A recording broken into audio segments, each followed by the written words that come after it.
Takže čau lidi, já vás vítám u tohoto videa a toto je moje další video. A zase jsem tu s mojí kámoškou Roxy. Tak čau. Já jsem Katie. No a dneska vám ukážeme pro pet shopy z gumiček šaty. Takže vám ukážeme na konci, jak vypadala na rybu, oblečky, obleček spíš. No a můžeme začít. Ona to Roxy to bude dělat na... První si vezmete 2 gumičky. Tu jednu takhle prostrčíte a tu druhou a vznikne vám taková jedna.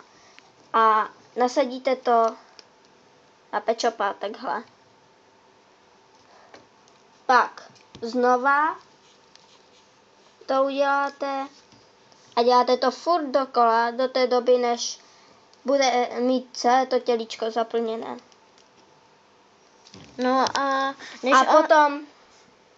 ona si to prostě zaplní, no tak zatím máme pořád Halloween, my jsme totiž natáčeli už speciál, ale my jsme potom pokračovali dál. No tak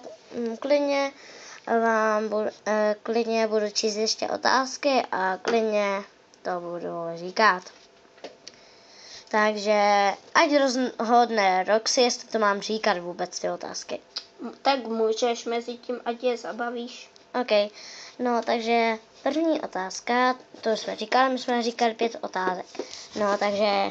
A potom ještě, jak máte ty 2 gumičky, tak jednu prostrčíte takhle mezi ty nohy, jako kdyby. Tak. A to stejně uděláte na druhé straně a jít ze zadu. Tady. A teď je 6. otázka. Viděla jsi někdy příšeru? No to já ne, já na ně vůbec nevěřím ani. Jestli na ně věříte, no tak z urážky neexistují vůbec. A kdo si to myslí, tak nechci být zlá, tak to řeknu jinak. Jsou docela takový, nejsou hloupí, ale divný. Protože to je jasné, že to neexistuje. Kdyby jo, tak by vás to strašilo každý den. No a teď jdeme na 7. otázku. Roxy, máš to, nebo ještě mám říct 7? No, ještě říkaj. Dobře, 7. otázka. Čekajte, já si přečtu.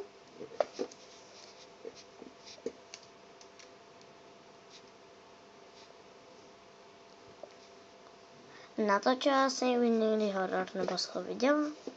No, já ho nenatočila a nic jsem zatím neviděla. No. A tak, když už budete mít celé tělíčko takhle zaplněné, jako já, tak třeba můžete na uši přidělat nějakou ozdobu, že si to obmotáte, potom třeba i na porohy.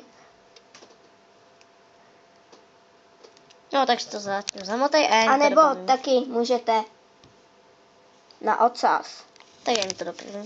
No, já nikdy neviděla a nikdy neuvidím, protože se na to nechci dívat. A kdo se na to kouká, no tak až se na to kouká, ale potom se budete bát. No. Mám říct i 8? Já už to budu mít.